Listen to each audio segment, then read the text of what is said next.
I'm just now going to run through a fairly short sequence of, I'm looking at the clock, of things that I have come up with which I think are worth bearing in mind when teaching. I'm embarrassed to be doing this because on the one hand, there are many people in the room better qualified to talk about such things than I am, and on the other hand, these good intentions that I'm going to pontificate about are things which I don't always manage to follow myself.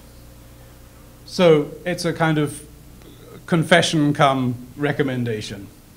Use a course book. This is something that it seems a very obvious thing to say, but we have found that we've come across teachers who feel that they can do better than the published course books by putting together material from here and there, which is fine, but the one thing that happens is that the students get hopelessly lost. They don't see a map of where they're going, they don't have a sense of structure, the task before them doesn't seem to have any limits, and so even if using a lot of other resources as well, you need a course book. And you need to make sure that the curriculum is coherent, that it runs from year to year in ways which make it look, at least, as if the different teachers at the different years have met from time to time and discussed things together. These are very obvious points, but not always very easy to carry out. Sometimes I feel from my own observation of other people teaching, and even more so from my own observation of myself teaching, that too much time is spent in giving instruction about the language. There's so much interesting stuff to tell people, and I think a lot of it is very relevant, and I find that students are actually really intrigued to know about things like relationships between languages and where the cognates are between Hindi-Urdu and European languages and so forth. But all that has to be held in check to a certain extent because we're really trying to teach a proficiency. We're not teaching an intellectual, a mass of intellectual knowledge. We're teaching a proficiency, or should be. And so it's really important that there is plenty of example and practice opportunity for using those examples. So naturally, the teacher in the classroom needs to be performing a lot of Hindi and Urdu during that time in order for the students to follow that. And then they need to be immediately practicing it themselves. You know, there are different schools of thought about what language you should be using in the classroom, and some people say completely without any kind of doubt in their voice at all that it should all be in the target language. I'm not of that flavor myself, but certainly you should be using Hindi-Urdu as much as possible in the classes, and for all the routine things like welcoming people, berating latecomers, giving out the regular repeated formulaic instructions and tasks that one's always giving in the language classroom, greetings and routine instructions. And that can often be facilitated by giving a simple list of the phrases that people are going to hear, maybe 20 or 30 phrases, which may include grammatical features, language features that they haven't done yet. But it doesn't matter. They can still parrot them, and they will gradually come to understand what it means when you're saying whatever it is you're saying. Now, this is something which I have found really useful myself, which is because we all become very complacent. We kind of, I mean, even those of us who are outsiders to Hindi and Urdu, we kind of become familiar with the material and forget that sense of helplessness that the beginner is in at the beginning, right? So what I found was really useful was to try and learn a new language that I didn't really know at all before. In my case, it was modern Greek, and remind myself of that dark place where you are friendless and alone. And it's a really good experience. And I found that by encountering a language that I really found quite difficult, I couldn't remember anything from one day to the next, it made me much more aware and sensitive to the problems that students were having. So I think it's great, and fortunately in a place like UT, you know, we're lucky we can go and sit in on languages which are far from our own experience. I am not a mother tongue speaker of Hindi, but I imagine that this applies to mother tongue speakers every bit as much as it applies to non-native teachers. Pronunciation. Now, this is something I've learnt the hard way, because I think what tends to happen in the way that I do it, here again I am confessing rather than recommending particularly, is that, okay, you've got a Hindi Devanagari script, which is a phonetic-based script. So when you teach it, you teach the phonetics of the language as best you can, you explain the contrasts, you talk about dentals and retroflexes and aspirates and non-aspirates and all those funky things. And you get a whole room full of people sort of variously spitting and choking as they're trying to say these things in front of you. And they're learning them alongside the characters, which is exactly appropriate. But then what happens is that we tend to forget about it. We tend to think, okay, this is the way that James or Jane or whoever it may be, this is what they sound like when they're speaking Hindi, as if it's kind of you're stuck with that. And I think it's really important to remember that we need to keep refining the pronunciation and to refine the flow with which people speak. It's not just a question of individual sounds, it's the music of the language, the cadence of a sentence that we have to coach and teach. And now here is my British bit.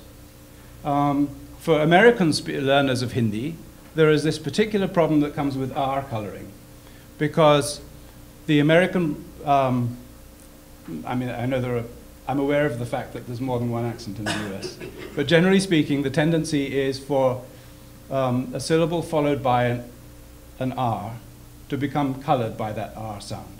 So that, and people end up, instead of saying karna, which is my Gora attempt at saying the verb to do, they will say something which sounds more like karna, karna. You know, that sound, that R colors the vowel, kabir, kabir, right?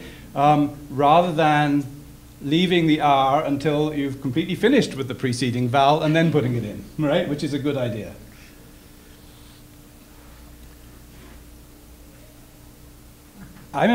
Each one of these things embarrasses me deeply because I'm a failure in every single category that I'm mentioning. But it's really important to remember that when we say we've covered the syllabus.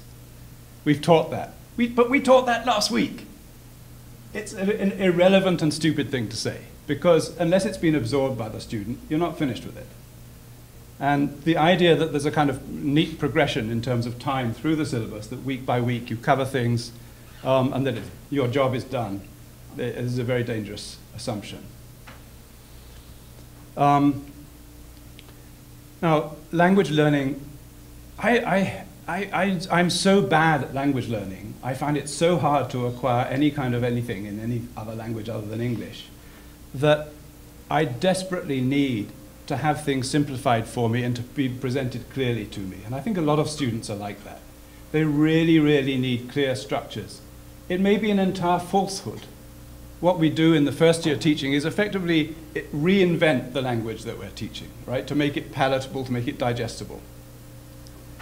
Authenticity is the buzzword. I don't believe it for a second, because I don't think we're actually really trying to do that. We're trying to do something completely inauthentic, which is to give adult learners a quick access to a language that they haven't learned at their mother's knee, which is the natural place to learn it. So it's an entirely inauthentic experience. So what we need to be really sure about is we don't add to people's problems by bringing in obscurities about the way in which we teach. You know, they should be really clear about class structures. They should know what you're endeavoring to do in a given semester, in a given week, and in a given class. When I've got my act together, I will say at the beginning of the class, today we're doing this and this.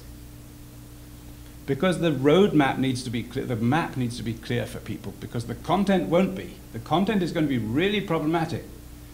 So we need to be clear in the structures. And one thing that helps here is building diagnostic tests into the way we teach, so that you have, you teach something new, some new structure, some new tense, something like that, and you pretty much immediately test it, begin to test it. And then you can say, okay, they've got it, they've got it. That is that one person's got it, but Venkat is having a bit of a problem with this, right? So we have to go back, and if he's having a problem with it, the chances are that other people in the class are also having a problem with it, so you go back and you redo it. Now, against all these rules is this, I think, really important principle, is not to be fundamentalist about the rules of pedagogy, because I was a victim of that when I was an undergraduate, and I hated it. It was the particular fashion for teaching at that time was that everything had to be done by rote drilling, through hearing things and never seeing anything written. And I was on my knees wanting to see a sentence written so that I would know where the word breaks came. And then I didn't mind going back to having it through the ears again. But the fundamentalist approach to that particular pedagogical fashion, which lasts so many years and then is passed over and laughed at, means that people get really stuck, and students get very frustrated. And I recommend the use of English, a very fine and beautiful language, when it's necessary, when it really helps people understand things. I see people sometimes tying themselves up in knots, trying not to use English, and trying to, as it were, act out the meaning of a Hindi word, which is easier in some words than others, right? I mean, you can say bund. I guess you could do bandar as well if you wanted to, but I mean, how far are you going to take that? How are you going to get into abstracts and so forth? I think just the quick saying of this word means this is a good idea. Course procedures. This drives me half crazy because we develop all these things, typically in the summer when we're somewhere far away from our classrooms, and we think we've got to set up this beautiful scheme, but then how are you going to get people to stick to them? So what I've started doing, not in first year classes, it won't yet work there, but in all other classes, language classes, is that I set a homework assignment, which is to write in their own words the rules of the class. So they've got to absorb the information off the page and produce it in Hindi. Not a translation, but rather as if a communicative guide to what the requirements of the class are. So it just forces them to read it. We learn by hearing things repeated. We need to repeat and repeat much more than I think most of us do. Just repeat. And then when you've repeated, do this. That's the only way it gets into my head, is to hear something time and time over. So drill patterns are very useful. And I'm not sure I've done this in English, but I arrived at 9 o'clock. What time did you arrive? This kind of drill works really neatly because you've got a statement, which is the model for the answer. Then you've got the question, and then the student can say the answer. So they're communicating something of their own, but it's entirely set up with a model, and they only have to change one thing, which is the actual component part of the response. At a more advanced level, I've started doing this recently, and I found this is quite interesting. It's not entirely as successful as I had hoped. I took a chapter from a travelogue. This is Asghar Wajahat's Chalte to Acha Tha, which is about his travels in Iran. And I'll take a typical paragraph like that, which is from the beginning of the chapter, and then we do some work on the grammar, and I give them a homework task, which is to look over it themselves and ask and answer some questions about why things are said the way they are. And then what we do in class is we take, you see the opening sentence of this was, Subah jaldi uth gaya. So we take that sentence and we play around with it. We have variations on it such as Subah der se uth gaya, Subah der se utha, jaldi so gaya, aaj jaldi pahunch gaya, and so forth. And then on the top right-hand side of the screen, up here you see other subjects which you can impose on that. Now the point of this is that they've just been reading that paragraph. They've got in their minds a picture of the context of it. And so it's not an entirely abstract task. It's something that is relating to something they have been reading as literature. And I found some success with this, although I need to refine it a bit. And when I was preparing this material, I like to do these things well ahead. And usually I don't. Usually it's the morning of the day I've got to teach the wretched stuff, right? So there I am. Vidhuji's laughing. I suspect he's had the same experience. And I was just reading this and writing out these drills and so forth, and I thought, I just should ask Asghar Saab permission to butcher his book like this. So I sent him an email, and within 5 minutes he wrote back. So I got into a little chat with him. There he was in Delhi, and there I was in Austin. And I ended up saying, can you do me a favor? Can you write a little note to the class? And he said, sure, give me 5 minutes, and I'll write it in handwriting, and I'll scan it and send to you. So I went to class, and I had a letter from the author of the passage that we were reading to the class written that same day. How cool is that? And I think that I'm not suggesting that it's something that has to be done every time, but students love any kind of external relevance that you can bring to the material, some way of kind of locking into it, something that makes it feel that it's to do with them. It's not just reading something written in UP in 1936. You know, it's something immediate, something that they can really get their teeth into and relate to. And any kind of trickery like this, I think, works really well. I'm very much in favor of using recordings, and Shilpa has worked with me in doing some recordings. We'll be doing more of that in future. And almost anything works so well in a language classroom, because what happens in the regular course of events is that you listen to the same teacher's voice for 16 weeks. And, you know, it's a real revelation to get to hear other voices, other accents, male and female voices, different kinds of contexts. So I think using recordings, I don't think we use our own resources nearly enough for this. It's so easy now to make recordings. You don't need a recording studio. You just need some little gizmo that Jonathan can tell you about to record, and you could put it on your computer and you could email it to everybody. It's just so easy. It's a gift, and we're ignoring it largely. So one of the things that I've started doing is using voicemail messages. And I generate fake ones. I say, you know, to hell with authenticity. And you just just ask someone to give a voicemail message, and then you can ask comprehension questions about it, all sorts of stuff. Hello, hello, hello Gopal, हाँ, देखो ये सब ठीक है, वो दोनों आ गए हैं, बस जरा थके हुए हैं, हाँ, और देखो हम घंटे 1.5 घंटे तक घर पहुंच जाएंगे, वहाँ सब ठीक है ना, खाना तैयार रखना, मोती को नहला दिया था, ठीक है, और फिर उनका बिस्तर भी ठीक कर देना ऊपर वाले बेडरूम में, क्योंकि नीचे वो बहुत डिस्टर्ब रहेंगे, इसलिए ऊपर ही ठीक है भैया। अच्छा, अब मैं रखती हूँ, पहुंच रहे हैं जल्दी। So it takes about less than a minute, but think of how many questions and how much discussion you could have on the basis of that. And it's so good for people to be hearing that rather than seeing it written out.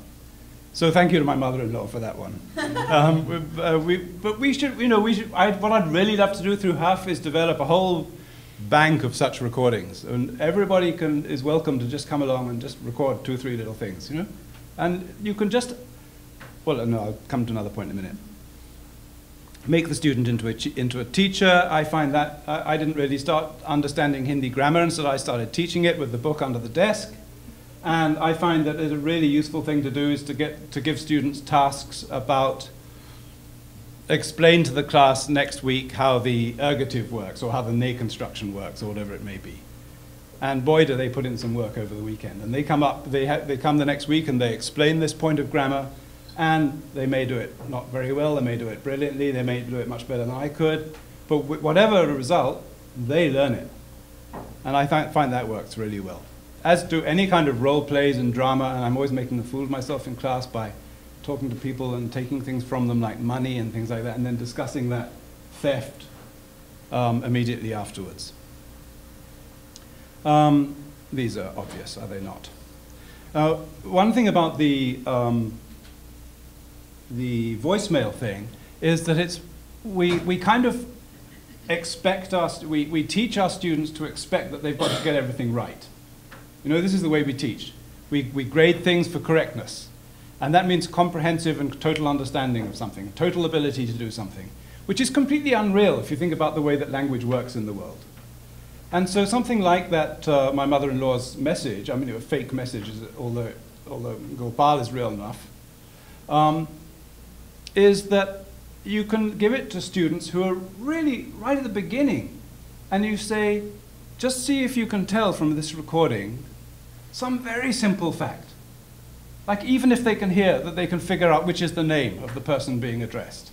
And get used to the practice of looking for specific pieces of information in a slab of language without understanding the whole thing, and not being terrified by it. Because we're always negotiating our world. I mean, heaven's sake, even in English, right? We don't necessarily understand everything we hear, especially, you know, when you come to Texas. I thought I knew English till I came to Texas. But, sorry, Sarah. But this sort of constant negotiation that goes on with catching what you can and being content that you have got something, that's a positive achievement. The maza principle. Maza aana chahiye. That one should enjoy it should be a pleasant experience to be in a language class. There should be enjoyment involved in it. Not just entertainment. It's not good enough just to sit back and watch film clips or show film clips, because you can't be sure that anyone learns anything much from that. But the way of delivery should be that it works, and that the rhythm of the class, that the class is broken up in ways where people are not doing one thing forever. Now, if only I followed my advice on all these points, I'm sure I'd have the potential to be a half-decent teacher. So this is just to kick out some ideas for us to discuss, and thank you very much.